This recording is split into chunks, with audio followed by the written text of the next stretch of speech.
All right, I'd like to next introduce Lisa S. and her sponsor, Joe W., who will share the next portion of the meeting. Will the timekeeper please keep time for 20 minutes? Joe and Lisa, how would you like your time, warnings? So we have 20 minutes. Can you give us a 5-minute heads up? You want it every 5 minutes? No, 5 minutes before we're ready to end. Sounds good. Oh, thank you so much. Joe, is that okay with you? Works perfectly. Thanks, Lisa. Okay, great. All right. Well, hi, I'm Lisa. I'm a sex and love addict. And hi, Lisa. Hi there. And Joe, do you want to introduce yourself? Yep. And I'm Joe W. I am a sex and love addict. And thanks so much for inviting us to contribute to this great workshop. So anyway, I've been in the program now, I guess for about 13 years, and coming up on 9 years of sobriety. And in that time, I've had 3 different sponsors, and all 3 have been gay men. I don't know what that means. I do know that in my area, I've mostly attended meetings where there haven't been a lot of women. And in the meetings where there have been women, there's been a lot of coming and going of women. And so I guess that is how I ended up with male sponsors. But I like the new wording, that talks about the fact that it really I think we need to move away from this idea of women sponsoring women, men sponsoring men, and really move towards, looking for a sponsor who we really can work with. So my first sponsor was a very nice person, but a really hands-off kind of sponsor. And because I was a person who was not really ready to take this program very seriously at that time, that really suited me because it meant that I did not have to do the work. And so I didn't stay sober. I had a really long period of time where I was in this program and did not maintain sobriety and kind of came in and out and in and out. And then when things kind of really started to fall apart and I really hit bottom in this program, I met my second sponsor, who was a person who had lots of sobriety in another program and really worked a very, very solid program and gave me fantastic guidance. And so at that point, that was one of the first turning points for me where I was really able to get and maintain sobriety. I met both of those sponsors in in-person meetings.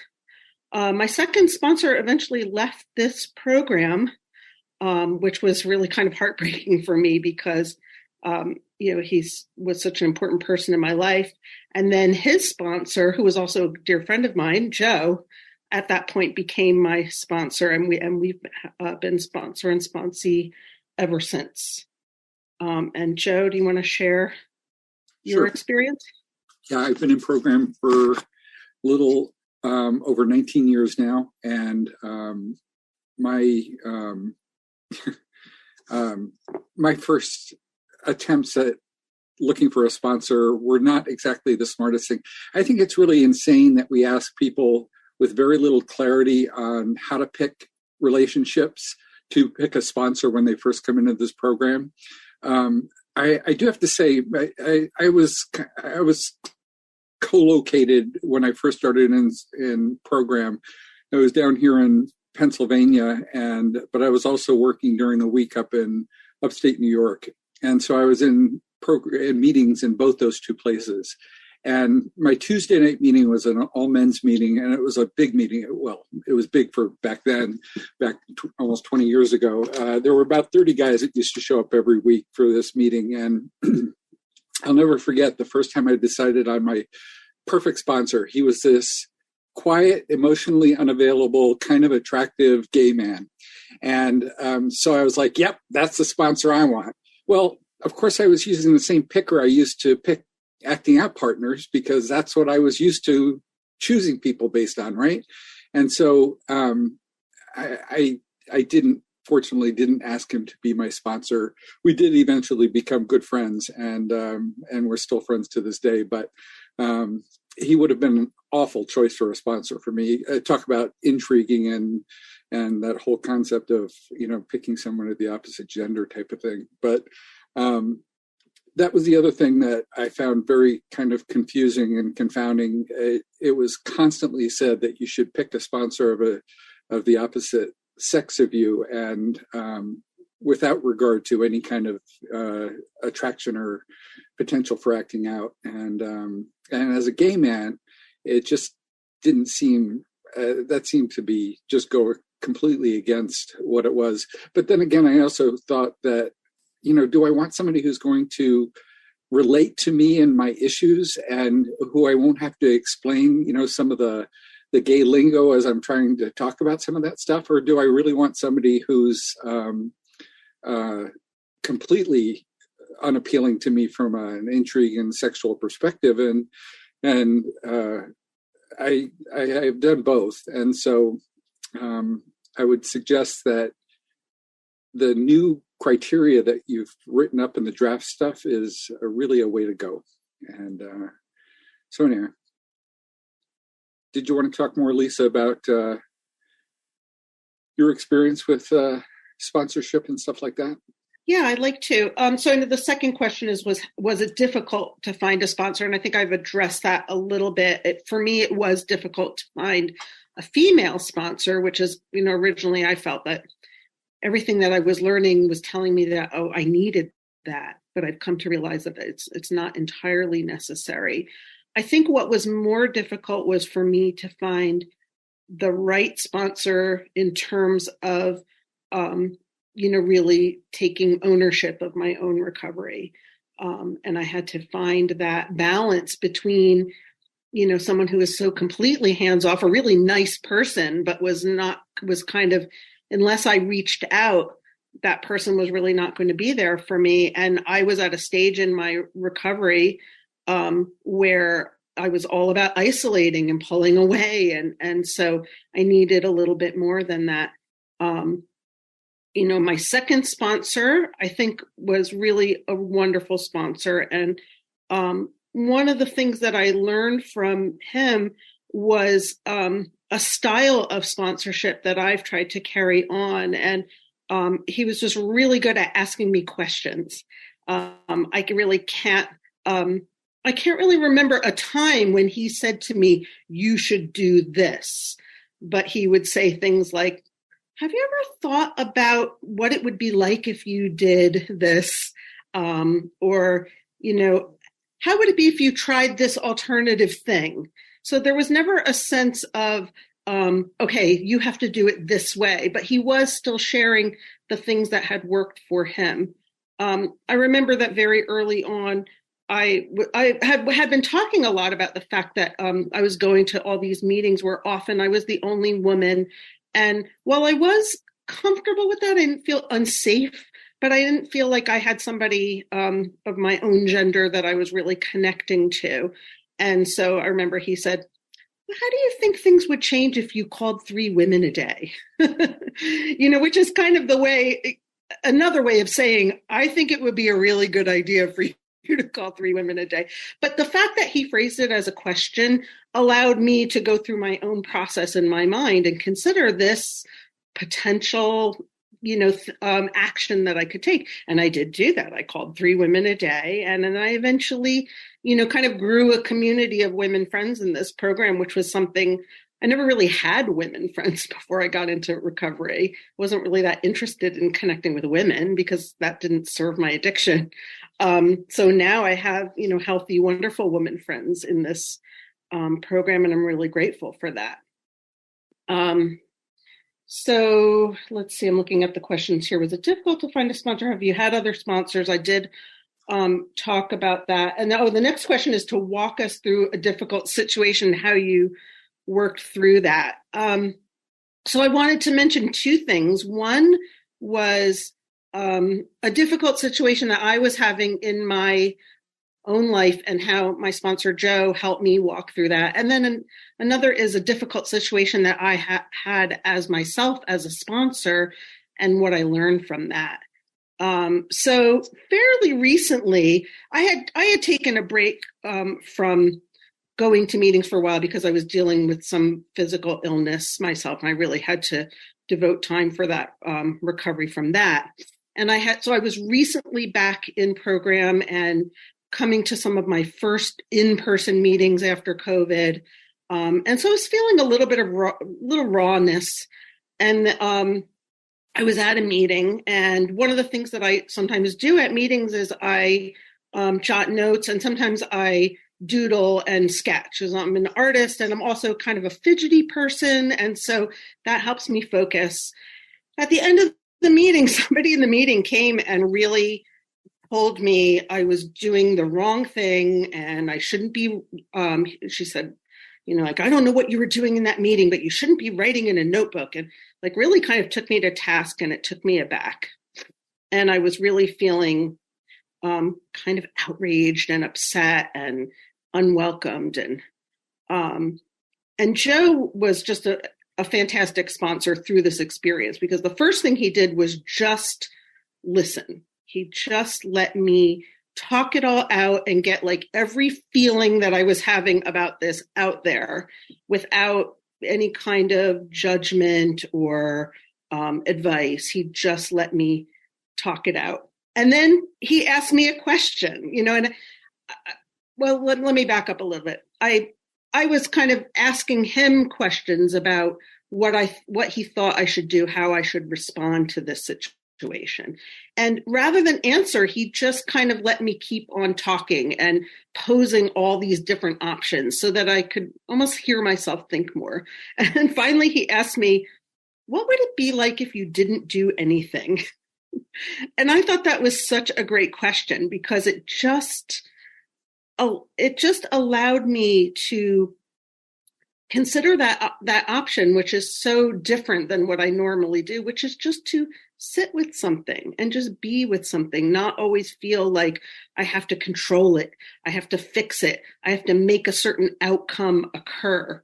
And so I really appreciate that in Joe as a sponsor, in that he kind of has a way of knowing how to ask something that gets me to a different place in my thinking. And I think that is such an important aspect of sponsorship, is to, help somebody maybe look at another perspective that they may not have a habit of looking at, if that makes any sense. So that was the difficult situation that I worked through with my sponsor. The difficult situation that I had as a sponsor is the very first person I sponsored, and I was really kind of feeling like, I don't know if I can do this sponsorship thing.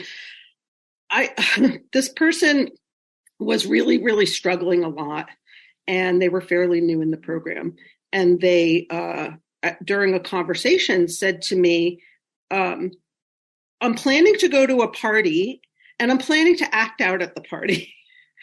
And I thought for a minute, and then I just said, I have to wonder whether you really want to be in this program if you are making a plan to go act out and you're telling me this. And she said, you know what, I think you're right. And she left the program.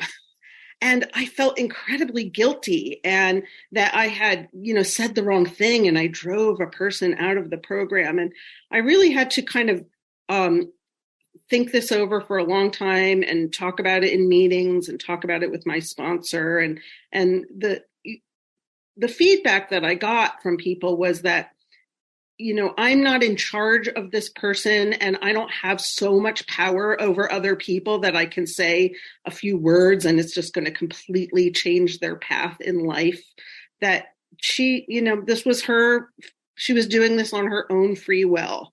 I think going back, if I could redo this, I think I wish I had learned more from my own sponsors at that point. That was much earlier in my recovery. And I think if I was doing it over, I would have asked a question rather than making a statement of observation. I probably would have said, tell me more about why you're feeling that you want to do this at this point. And hopefully I could lead her to seeing it from a different perspective rather than making this observation. I think what happened was there was no other place to go in that conversation. So I'm past feeling guilty about that. I'm glad that I have learned about that, but boy, I carried a lot of guilt around for that for a very long time.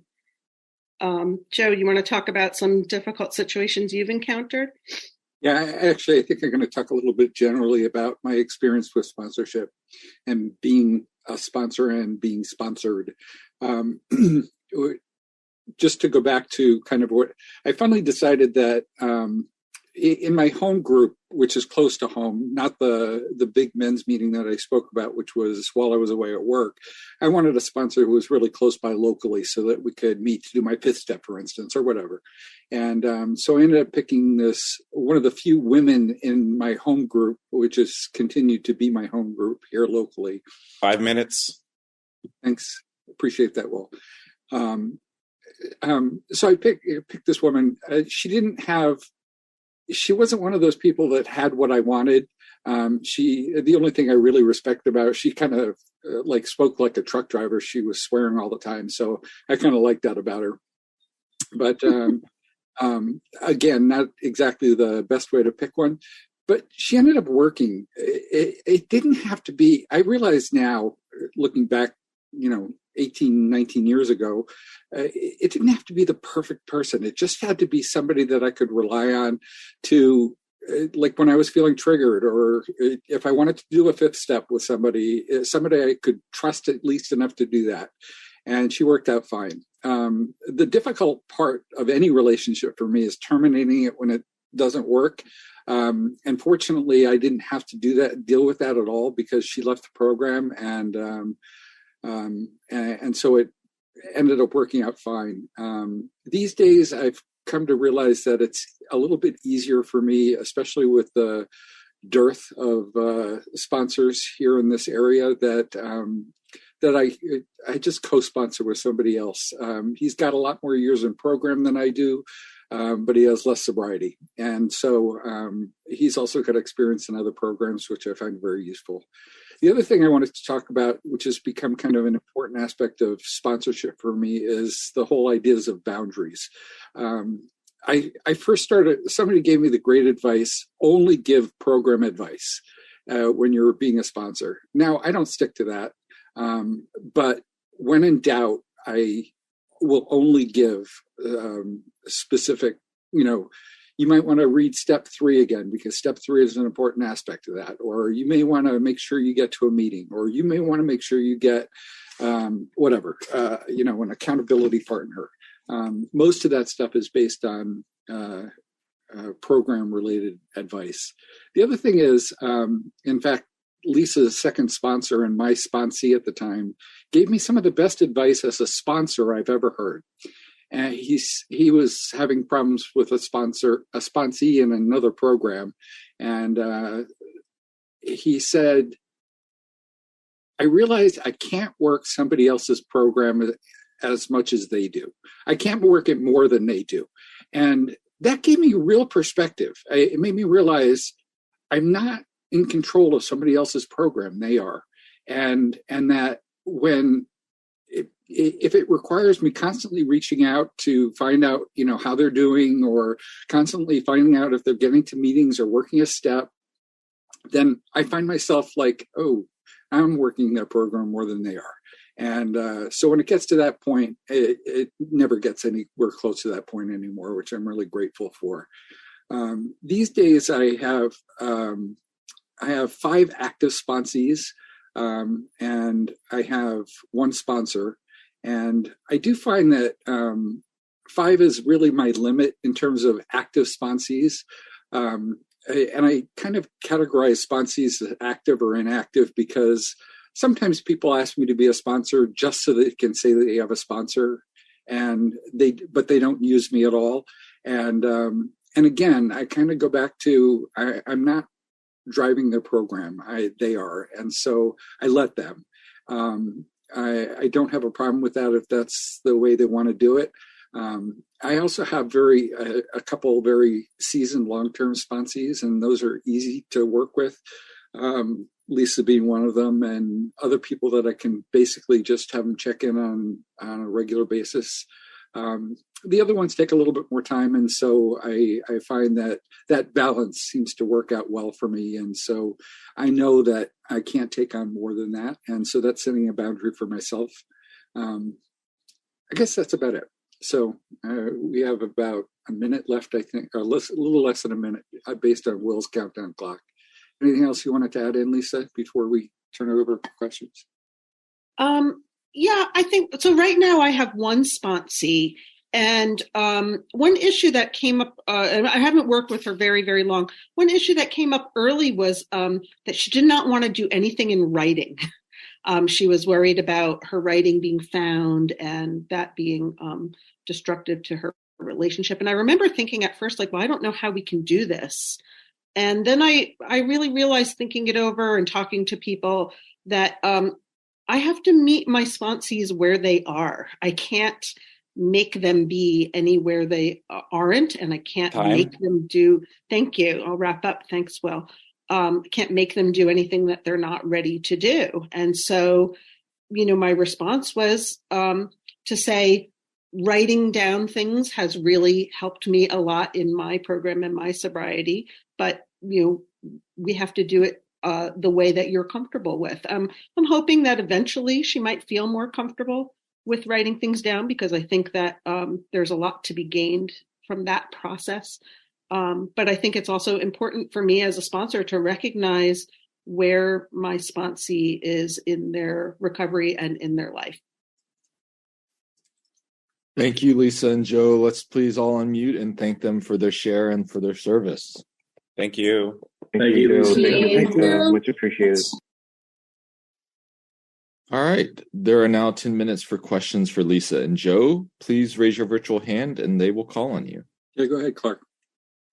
Thank you. I guess this question is specific for Lisa. Well, either of you, feel free to answer. But Lisa, you made a somewhat offhand comment about, when you didn't feel it should be entirely up to your sponsees to reach out to you, you reach out to them. And that's something I wrestle with, because definitely codependent tendencies and how I want my sponsees to succeed. I want them to work the steps. I want them to be actively working a program.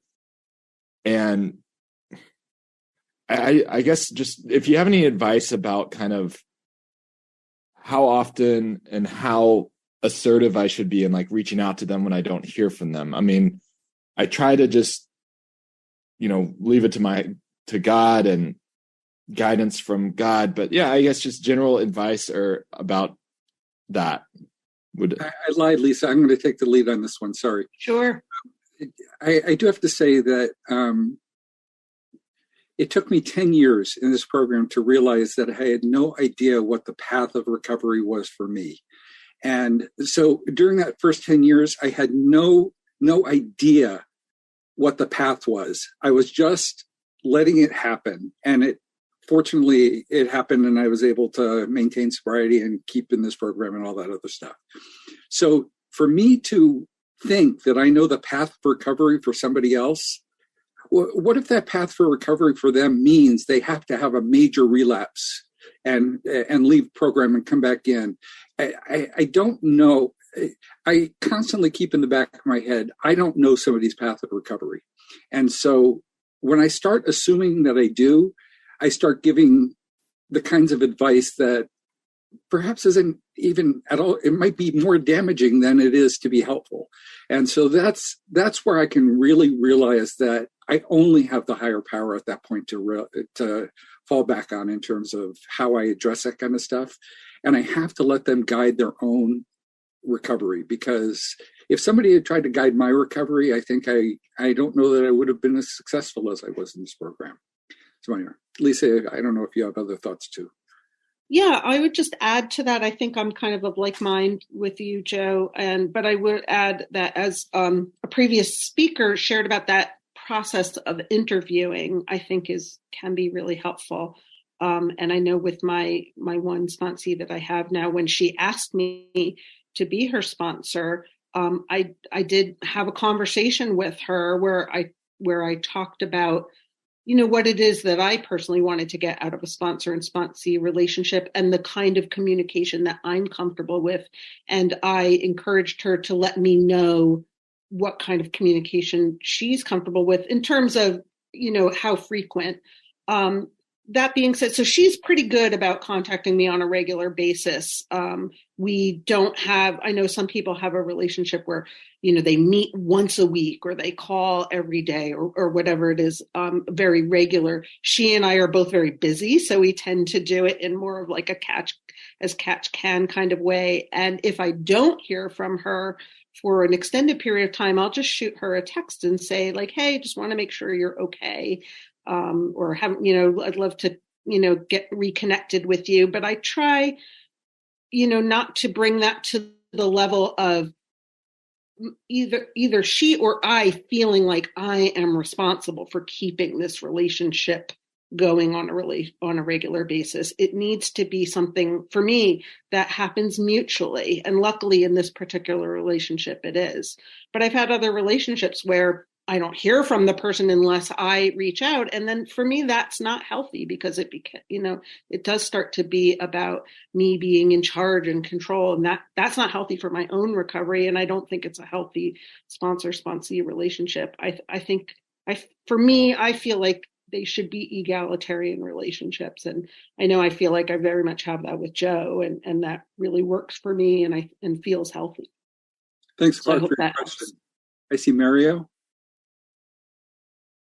Yeah, thank you, Mario. Gratefully recovering the program.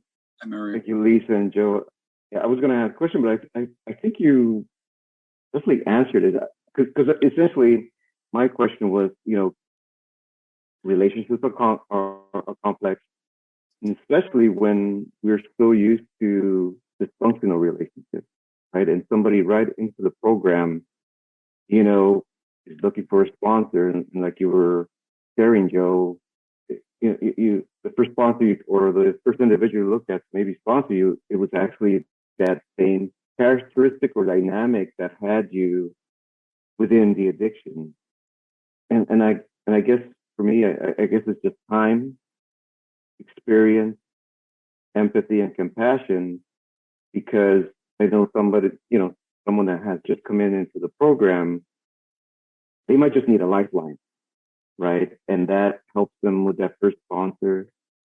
But yeah, just being able to understand boundaries, understand that if dysfunction is all we know, that's what we're going to look for. And I guess a little bit of how both of you just kind of navigate now today and maybe stuff that, you've learned in the past. Well said, Mario. Thanks. Lisa, anything?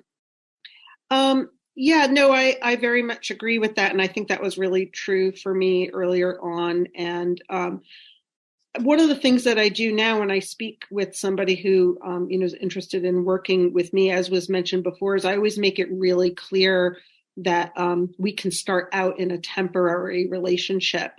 And so that gives the person some time to figure out if I'm the right match for them and if it is a healthy connection, as they may come to the conclusion after working with me a little bit that it's not a healthy connection, and that's okay. Because it's true that people early in the program are still figuring out a lot of things about what is right for them rather than what they're drawn to. Thanks, Lisa. I see Stephanie. Although you put your hand down, did you still have a question? Hi, thank you. My name is Stephanie. I'm a gratefully recovering sex and love addict. I don't actually think that I have a question, and so that's why I put my hand down. But I just thank you both so much. I mean, this whole workshop has been incredible, but I feel like I got a lot from what you guys were sharing. Specifically, and I guess I'm just thinking about my own, if you could indulge me for just a second. Sometimes I need to talk things out. I recently took on, I took on a sponsee, my first sponsee that just wanted somebody to help her through the steps. And since I had I was ahead of her in the steps through another program. I felt confident in doing that. And so I've been, working with that person. And then I took on a separate sponsor, and we're actually decent friends, and she's local in my area. And I took on another sponsee who I've never met in person. She's in a different state, and, she's a single mother. She doesn't like to write things down. She doesn't want it to be found by her daughter, and I get that. But, I had been struggling with, how to, maybe this is my question. So, we're trying to work on step 4, and I'm like, well, you need to write some stuff down. And she seems unwilling to do it. And like someone else brought up, I feel like it's this codependence. Like I feel like I need to come up with another solution because I want to meet her where she is and I want to be able to help. But what I came up with was, hey, let's just meet together, an hour a week or something like that, and then we'll just talk about it. But I'm not sure if it's helpful. So probably what I need to do is I need to go back and have a conversation with her. And this is me just talking this out. And it's hard because a lot of it is not knowing what the right answer is, right? But anyway, I think that's really just what I wanted. And I don't really know if you want to comment or not, but I think thank you for just allowing me to talk that out.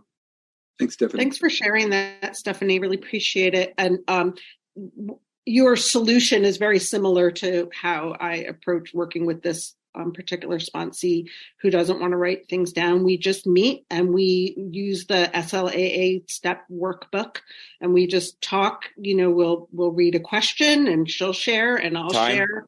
And it's thank you. And it's been very, very helpful. I think there will come a time where there are going to be some things that will need to be written down because it's pretty hard to make a list of people you've harmed without actually writing something.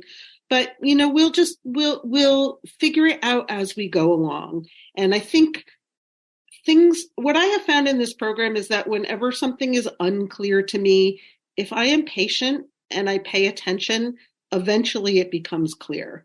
And I've gotten a lot more comfortable with sitting in that not knowing place in my life. And that's definitely one of the gifts of this program.